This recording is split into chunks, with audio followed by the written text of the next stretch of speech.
governments or companies, they're not evil, they just grow big and they get inefficient. They place procedure before impact. They have high cost and high risk in basically managing all things that could possibly go wrong. They fear reducing consumer trust, and they should, because recent research shows that this actually is happening all over the basically front. And they of course fear their image, either the brand image if they're commercial or just their image as a public organization. So we have a solution for both of them. We call it Complainsor, which is basically a way to turn your complaints, just noise, background noise on Twitter, Facebook, whatever, into music. Music that will help big organizations to improve. So what will we do? We'll post online. We will provide, thank you, with very nice design. We'll post media-ready packages to media. We'll have a warning systems for companies and other organizations. So let's say if you have a certain amount of complaints, they will send them a signal first. It's basically a timer, a bomb. We'll send them an email with a timer, with 24 hours, 48 hours, whatever, which goes down. And if they react before that time, we won't reach out to the wider world because they try to solve it. If they won't, we'll use our mass basically to blame and shame them. So what are we doing? We basically harvest all different types of complaints about big organizations. We condense them, we take the essence out of it, and then we turn it into really practical, really easy to understand, and really constructive input for companies and organizations, but also for media. And also just on existing social media.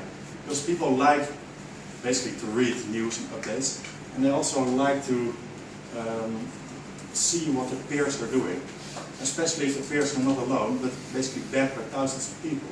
Because if you have a complaint about a company and you have the same complaint, but you would phrase it differently, we bring the both of you together and basically allow you to join forces without you having to do anything. So how would it work? You got annoyed, you have a problem with a big organization. First thing you do is call that organization, or write them, or at least try to interact with them. If that works, and most of the times it does, personally, you're happy and you go your way. If it doesn't work, you use our app. You take your smartphone. You can log in or not, depending on what you want to do. If you log in, you have higher credibility because we will be able to track if you're a real person. If not, you might be a bit doubt about that. You can do several things. Oh, this one is wrong. You can either complain or give a compliment.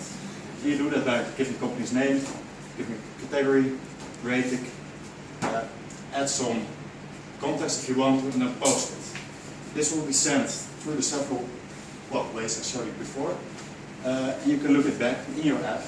You can see how companies rank today, like the worst performing company today in your region. You can look at your wall, look at other walls, and you have a whole bunch of options there.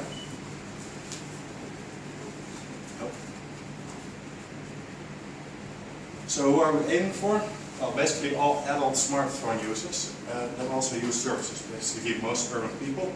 Hong Kong is a good place to start because it's the highest user rate of smartphones in Asia, and around 90% of them use it also to do active research on products and services. So they will be engaged with this. What type of organization do we focus on? Well, fairly big organizations. And I don't really think that the size is the matter, but just any organization that cares about their brand or public profile, and where you cannot just walk in to solve your issue. I mean, that's what we basically want. I want to talk to you and we can basically manage it together over it. And if that's not possible, well, we might rate them in our app. So how do we relate to existing initiatives? Well, we are a tool to consumer organizations. We are not competing with them, we're basically helping them in achieving their mission. We're easy to use, we're transparent, we're interactive, and we are also constructive and focused, more than most fora and media on the internet. Because of course people are already using the internet to complain, but it's buzz, it's something out there, it's basically literally Twitter also voices which are not focused, you cannot really do anything with it unless you analyze them actively. So we offer values to both the organization and individual, perspective of concrete action, an easy and lazy way to do something. I mean, people are lazy. A way to out your frustration in a safe way and a way that might even be constructive. You get better service in the end, companies, that's basically what you try to achieve. And you can be entertained because it's just like Twitter, just like other social media, it's a constant feed of news and things, so you can basically spend your time on that if you want to. Organizations have a really cheap, easy way to get data, the opportunity to improve, lower risk and cost, stronger brand and more loyal clients. So how does it look? Based on screenshot, it's a very easy app. Component, newsfeed, ranking, profile. Look like this: name, category, rating, command, sent. You can think about, for example, somebody being rude in the customer service, or some error on the website or something like that. You see this? This component, same story. You can look at the rank. So how did ATV perform today? Well, they didn't do well. So the weak winner of non-functioning company. More of that you can read the posts of other people. Skip through this bit. And you have your own profile, your own wall, which is linked to Facebook, Twitter, LinkedIn, whatever media you would use. So the business model. We built a user population. We sell data subscriptions. That's how we earn our money. It's free for users. It's not free for companies. And you could think of additional services. We can offer an internal app to basically harvest IDs, the ID box 2.0.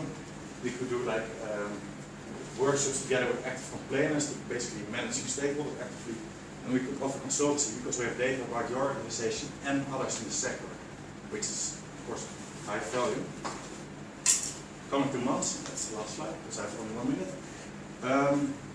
Basically, we will need at least a month to work on the app and the prototype. As you can see in this presentation, it's still all work in progress. We need to do that, work it, test it, identify and improve it. We do it in a small circle in our team. Then we will pitch it to several organizations that might fund us. With consumer transfer here, with the Dutch Foundation and Dutch, which actually invest in this type of initiatives, and I have contacts there. There are certain angel investors here in Hong Kong that deal with this type of things, and my own business might be able to invest in it. And after that, we basically try to work our way into a pilot and actually do this thing, build partnerships, launch it, see if we can build up a client base of users. Because that's, of course, crucial for this thing to work. We need people to use it, and the thing will be able to do that. Thank you.